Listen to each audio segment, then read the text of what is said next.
السلام عليكم ورحمة الله وبركاته. إن الحمد لله نحمده ونصلي على رسوله الكريم أما بعد. ربي زدني علما ربي يسر ولا تعسر وتمم علينا بالخير. সম্মানিত তালিমুল কায়দার শিক্ষার্থী ভাইরা, আপনারা আজকের বোর্ডের পড়াটা দেখেই হয়তো ভাবছেন আজকে এতগুলা বাংলা লেখা কেন। জি, আপনাদের জন্য আজকে এই লেখাটা অতীব প্রয়োজন ছিল, সেজন্য আজকে এতগুলো লেখা নিয়ে আসলাম। যদিও বা এখানে অক্ষর বেশি না, কয়েকটি অক্ষর আজকে আপনাদেরকে একটু প্র্যাকটিস করাবো।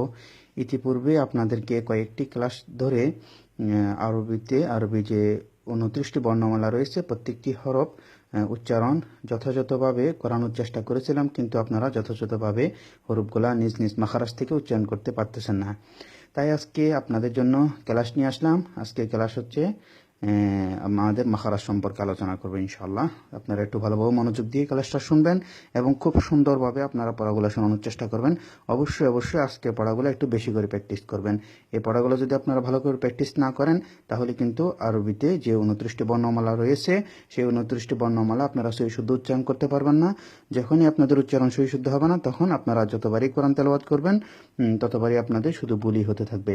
তাই এই মাখারাজের অতি প্রয়োজনীয়তা রয়েছে, সেজন্য আজকে মাখারাজটা নিয়ে আসলাম। তাহলে আমরা ক্লাস আরম্ভ করি। বিসমিল্লাহির রহমানির রহিম। আজকে ক্লাস হচ্ছে দ্বিতীয় নং ক্লাস।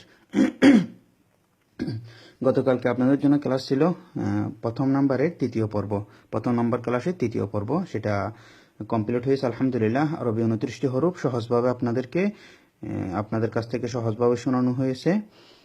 এখন আপনাদের জন্য আজকে পড়া নিয়ে এসেছি মাখরাজ অর্থাৎ হরফ উচ্চারণের স্থানকে মাখরাজ বলে। আরবিতে যে 29টি বর্ণমালা রয়েছে, 29টি বা 28টি বর্ণমালা রয়েছে, এই 29টা বা 28টি বর্ণমালা উচ্চারণের 17টি স্থান রয়েছে। যে দেখুন, আরবি হরফ 29টি, মাখরাজ 17টি। মাখরাজ অর্থ আপনারা এভাবে বলবেন, মাখরাজ অর্থ হরফ উচ্চারণের স্থান।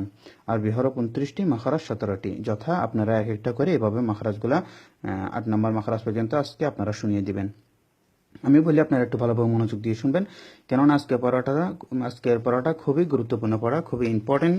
এই বিষয়গুলো আপনারা একটু খুব মনোযোগ দিয়ে শুনবেন এবং ভালোভাবে প্র্যাকটিস করবেন। 1 নম্বর মাখরাজ হলকে শুরু হতে হামজা, এখানে লক্ষ্য করুন আপনারা, অনেকেই আপনারা হামজা এই অক্ষরটা উচ্চারণ করতে পারেন না। এই অক্ষরটা উচ্চারণ করার সময় হা, মিম, জা, হা 4টি অক্ষর উচ্চারণ হয়। একটা অক্ষরের জন্য 4টি অক্ষর লাগে লিখতে। এখানে বোর্ডের জায়গা নেই, সেজন্য আমি ভালোভাবে লিখে দেখালাম না। তাহলে আপনারা যখন হামজা উচ্চারণ করবেন, তখন প্রথমে হা উচ্চারণ হবে, তারপর মিম উচ্চারণ হবে, তারপর জা উচ্চারণ হবে, তারপর আবার হা উচ্চারণ হবে। হামজা, তারপর হা, এভাবে উচ্চারণ করবেন। 1 নম্বর মাখরাজ হলকে শুরু হতে হামজা হা। 2 নম্বর মাখরাজ হলকের মধ্যখান হতে, হলক অর্থাৎ কণ্ঠনালীকে হলক বলে, যেটা গতকালকে পড়ানো হয়েছে আপনাদেরকে। 2 নম্বর মাখরাজ হলকের মধ্যখান হতে আইন হা, আইন হা। কণ্ঠ দাবিয়ে চিকন সুরে উচ্চারণ হবে। কণ্ঠর মাঝখান থেকে কণ্ঠ দাবিয়ে চিকন সুরে উচ্চারণ হবে এই অক্ষরগুলা। আইন হা, আইন হা, এভাবে চিকন সুরে উচ্চারণ করবেন। তারপর 3 নম্বর মাখরাজ হলকের শেষ ভাগ হতে গইন খ, গইন খ, গ আমরা যখন গড়গড়া করি গইন গ, ওইভাবে উচ্চারণ হবে এই অক্ষরটা। গইন খ, গইন খ।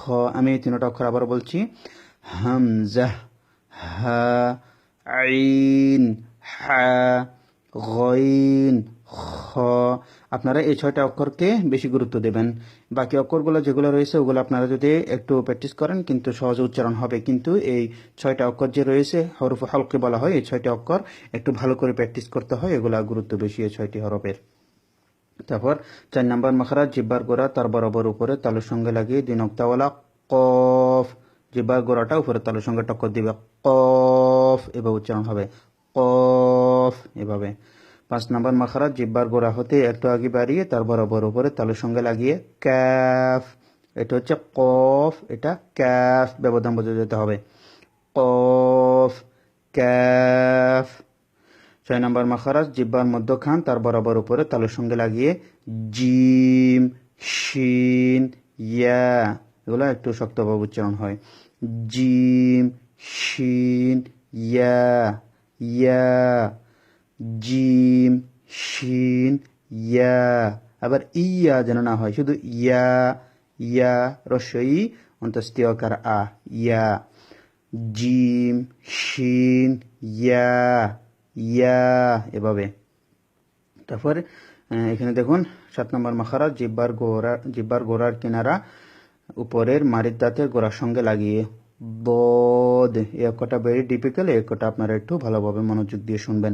জিহ্বার গোড়ার কিনারা যখন উপরের মারির দাঁতের গোড়ার সঙ্গে লাগবে, ডান পাশেও লাগতে পারে, বাম পাশেও লাগতে পারে, তবে বাম পাশ থেকে সহজ, তখন বদ, এই অক্ষরটা উচ্চারণ হবে বদ, বদ। 8 নম্বর মাখারাজ, জিহ্বার আগার কিনারা সামনের উপরের দাঁতের মাড়ির সঙ্গে লাগিয়ে। এখানে সামনের উপরের, আমি এখানে সহজভাবে লেখা আছে সামনের উপরের দাঁতের মাড়ির সঙ্গে লাগিয়ে।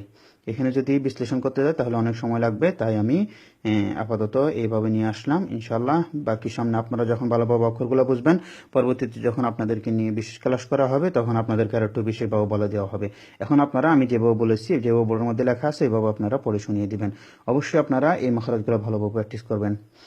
8 নম্বর মাখারাজ, জিহ্বার আগার কিনারা সামনের উপরের দাঁতের মাড়ির সঙ্গে লাগিয়ে। লাম, লাম, জিহ্বার আগাটা সামনের উপর দাঁতের মাড়ির সঙ্গে লাগবে। লাম, লাম, এভাবে। আমি আবার বলতেছি। 1 নম্বর মাখারাজ হামজা, হা। 2 নম্বর মাখারাজ আইন, হা। 3 নম্বর মাখারাজ গইন, খ। 4 নম্বর মাখারাজ কফ। 5 নম্বর মাখারাজ কাফ। 6 নম্বর মাখারাজ জিম শিন ইয়া। 7 নম্বর মাখারাজ বদ। 8 নম্বর মাখারাজ লাম। আপনারা ভালোভাবে এইভাবে মাখারাজের নাম সহ বলে, মাখারাজ উচ্চারণ স্থান কোথায় সেটা সহ বলে ক্লাসের মধ্যে সুন্দরভাবে শুনিয়ে দিবেন। ইনশাআল্লাহ বাকি মাখারাজগুলো আগামীকালকে আপনাদের জন্য নিয়ে আসবো। আসসালামু আলাইকুম রহমতুল্লাহ।